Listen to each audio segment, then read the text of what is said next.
Alors j'ai vu le film Acide hier, en avant-première, et ce qui m'intéresse dans ce film, c'est le comportement féminin, le comportement des filles. Notamment, il y a une fille qui est jouée par euh, Münchenbach, et on voit bien tous ces excès comportementaux.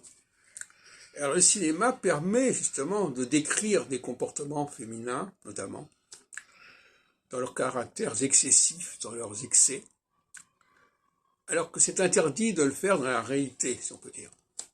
Donc le cinéma et le roman de manière générale, mais le cinéma beaucoup plus, parce que le cinéma, ça correspond à une sorte de pseudo-réalité, et qui est à mettre en parallèle avec les films qu'on peut faire sur les gens.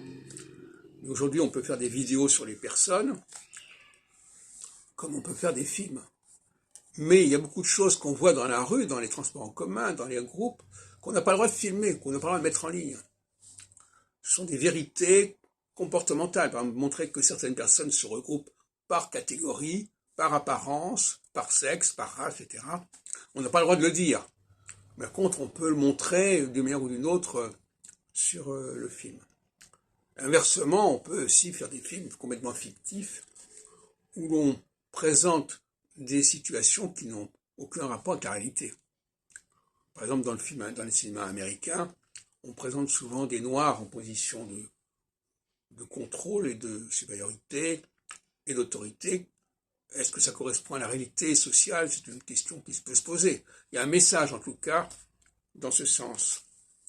Et donc, le comportement féminin, à bien plus d'un titre, ressemble au comportement de l'enfant.